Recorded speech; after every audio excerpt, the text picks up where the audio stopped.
fiecare casă, cu geuri și tefală. Viața e gustoasă, buinoară dacă star și o face totul smart. Salutare! Astăzi o să fac la multicookerul Tefal Turbo o mâncare simplă, deosebit de gustoasă și sănătoasă. E vorba de spanac cu sos beșamel. Avem 500 de grame de spanac. Pentru sosul beșamel unt, făină, lapte și opțional o să punem la sfârșit și 2 grăunți de usturoi. Prima dată vom blanșa spanacul, asta înseamnă că îl opărim și apoi imediat îl punem în apă rece pentru a-și păstra culoarea. Adăugăm apă în bol, cam 2 litri.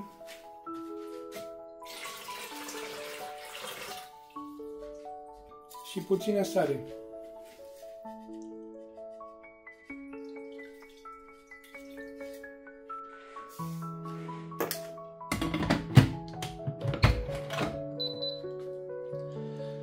Aducem la punctul de fierbere, asta înseamnă programul 1, 2 minute.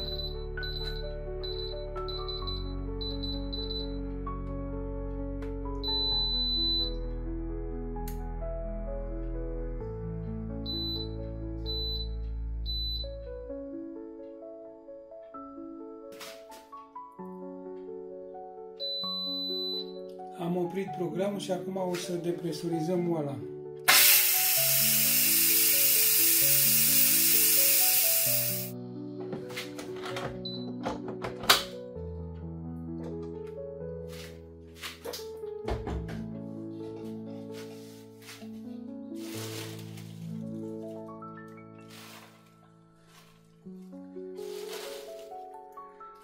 Punem spanacul și îl vom opări 4-5 minute.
Acum vom pune spanacul în apă rece.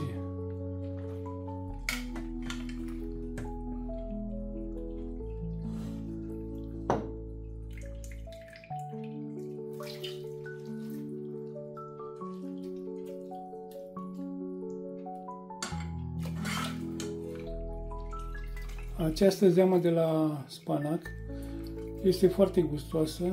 Puteți să o beți sau să o folosiți la alte preparate.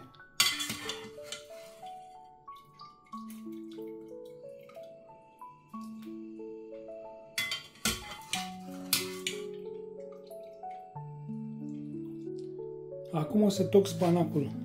Nu foarte fin, pentru că vrem să-l regăsim în farfurie.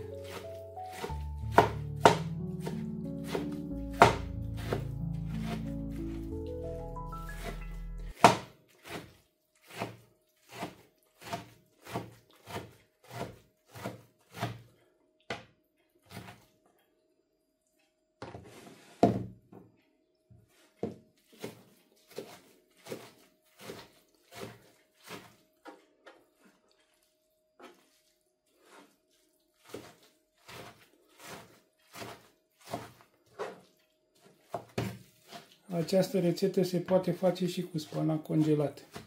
Pentru gust o să toc și un fir de leuștean.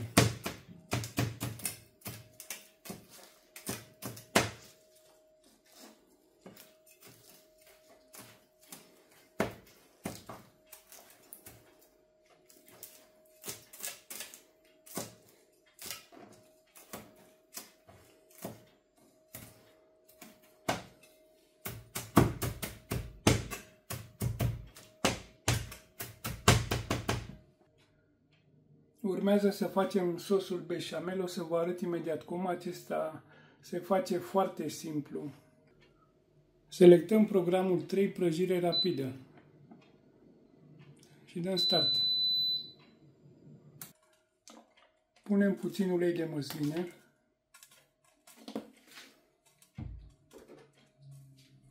Unt.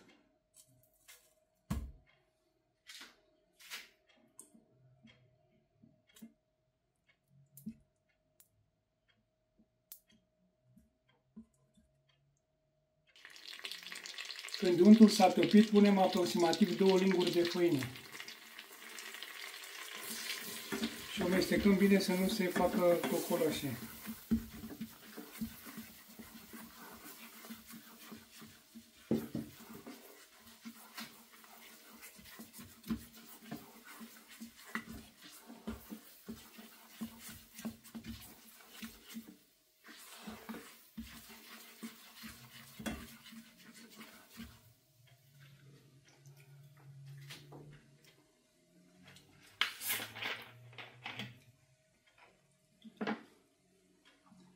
Adăugăm și lapte.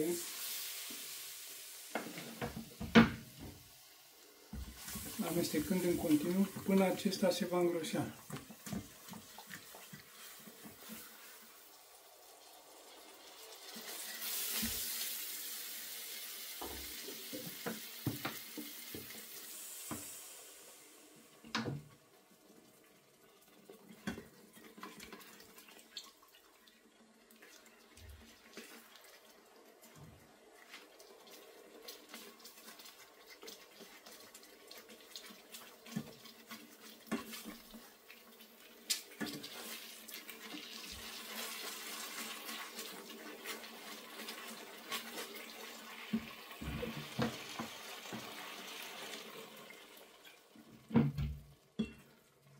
În total am pus cam 250 de ml de lapte.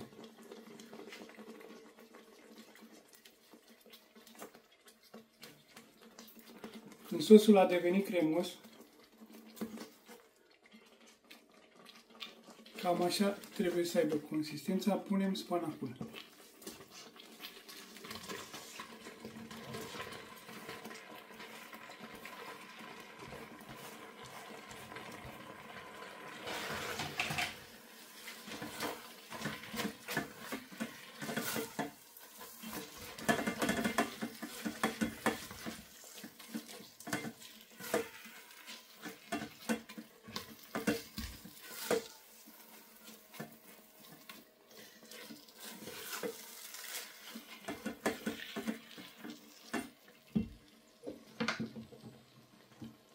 Mai adăugăm foarte puțin lapte pentru o consistență mai moale.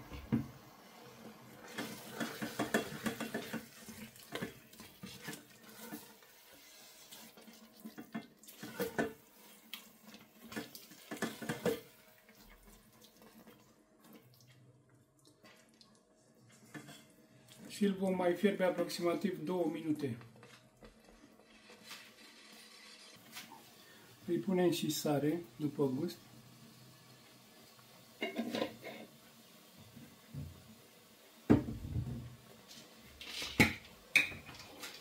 Și piper.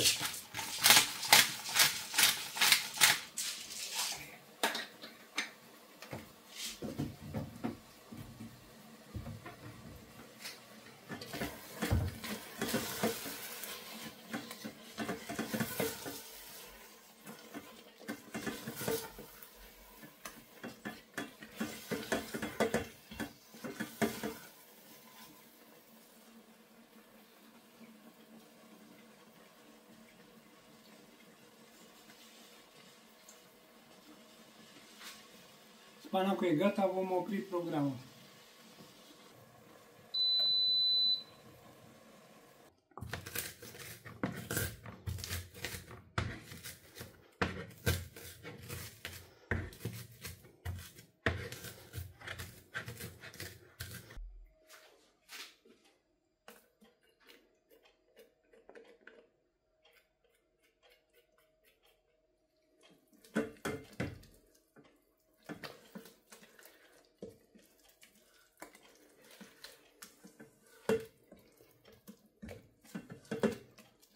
Acesta este spanacul nostru cu sos beșamel, o mâncare foarte rapidă și gustoasă și foarte cremoasă. Rămâneți aproape pentru alte rețete la fel de simple și gustoase la multicookerul Tefal Turbo.